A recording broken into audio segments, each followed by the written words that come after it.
Hi అండి, welcome to my channel. ఈరోజు new year కోసం ఒక స్వీట్ తయారు చేస్తున్నానండి. ఎంతో తక్కువ ఖర్చుతో కేవలం 3 ఇంగ్రీడియంట్స్తో సింపుల్గా షాప్లో కొన్నదానికన్నా టేస్టీగా హెల్తీగా కలాకండ్ తయారు చేసుకుందామండి. దానికోసం ఒక ప్యాన్ తీసుకొని పాలు అంటుకోకుండా ఉండటానికి నెయ్యిని గ్రీస్ చేసుకుంటున్నానండి.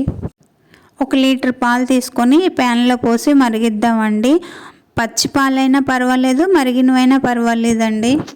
ఒక బాయిల్ వచ్చిన తర్వాత 2 టేబుల్ స్పూన్ల పాలు ఒక బౌల్లోకి తీసుకుందామండి. ఇందులో కొద్దిగా కుంకుమ పువ్వు వేసి ఒక పక్కన పెట్టుకుందాము. కుంకుమ పువ్వు లేనప్పుడు కస్టర్డ్ పౌడర్ కూడా వేసుకోవచ్చు అండి. ఏమీ లేకపోయినా పర్వాలేదండి, కలాకండ్ వైట్ కలర్లో కూడా ఉంటుంది. ఇంకో బౌల్లో 4 టేబుల్ స్పూన్ల పాలు తీసి పెట్టుకోండి. ఇవి ఎందుకు అనేది తర్వాత చెప్తాను. 1/2 లీటర్ పాలు అయ్యే వరకు మరిగించాలండి. అంచులు కంటుకోకుండా, మేగడ కట్టకుండా కలుపుతూ ఉండాలండి. ఈ చిక్కగా మరిగిన పాలల్లో 4 టేబుల్ స్పూన్ల పంచదార వేయాలండి. నేనైతే ఒక గరిటె వేసుకున్నాను. అందరి దగ్గర ఒకే సైజు గరిటెలు ఉండవు కదా, అందుకని స్పూన్తో వేసుకోవాలి. పంచదార వేసిన తర్వాత మళ్ళీ కొంచెం పలచగా అయిపోతుందండి. మళ్ళీ చిక్కబడే వరకు మరిగించుకోవాలి. ఈ కన్సిస్టెన్సీ వచ్చే వరకు మరిగించుకోవాలండి. అడుగు పట్టకుండా, సైడ్లు కంటుకోకుండా, మేగడ కట్టకుండా కలుపుతూ ఉండాలండి. ఇప్పుడు మనం కుంకుమ పువ్వు వేసి పక్కన పెట్టుకున్న పాలని ఇందులో వేసి కలిపేసుకోవాలండి. అలాగే కొద్దిగా యాలకి పొడి కూడా వేసుకొని కలుపుకోవాలి. ఆ తర్వాత స్క్వేర్ టైప్లో ఉన్న మౌల్ని తీసుకొని దానికి బటర్ పేపర్ని సెట్ చేసుకోవాలండి. నేనైతే డైరెక్ట్గా స్వీట్ బాక్స్లోనే సెట్ చేసుకుంటున్నానండి బటర్ పేపర్ని. ఈ బటర్ పేపర్కి నెయ్యితోని గ్రీస్ చేయాలండి. నూనె అయినా పర్వాలేదు, కానీ స్వీట్ కాబట్టి నెయ్యి అయితే బాగుంటుందండి. ఇప్పుడు బ్రెడ్ స్లైసెస్ని తీసుకొని సైడ్స్లో ఉన్న బ్రౌన్ కలర్ని కట్ చేసి తీసేయాలండి. నేనైతే 8 బ్రెడ్ స్లైసెస్ తీసుకున్నానండి. డబుల్ లేయర్ వేసుకుంటాను. అలా అయితే కలాకండ్ సైజు కరెక్ట్గా ఉంటుందండి. ఈ కట్ చేసిన సైడ్స్ని పడేయకుండా మిక్సీ పట్టేస్తే బ్రెడ్ క్రమ్స్ లాగా యూజ్ చేసుకోవచ్చండి.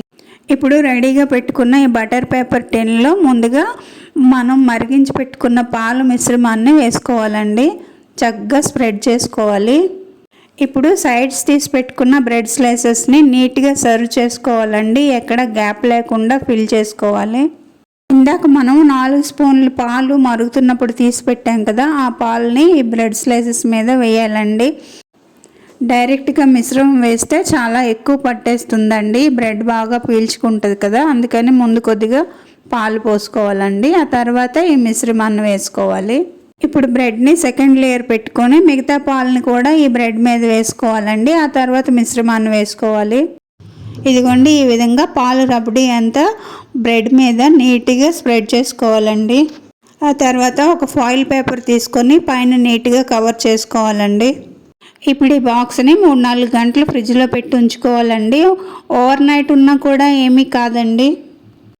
ఫ్రిడ్జ్లో పెట్టకుండా బయట ఉంచినా కూడా ఏమీ కాదండి. నేనైతే 5 గంటల సేపు బయటే ఉంచాను. ఇప్పుడు ఎలా రెడీ అయిందో చూద్దాము. ఇదిగోండి, ఇలా రెడీ అయిందండి. ఇప్పుడు దీనిపైన కట్ చేసి పెట్టుకున్న పిస్తా పప్పులను వేసుకుంటే చూడడానికి అందంగా కనిపిస్తుందండి. ఇప్పుడు కలాకండ్ సైజులో పీసెస్ని కట్ చేసుకుందామండి.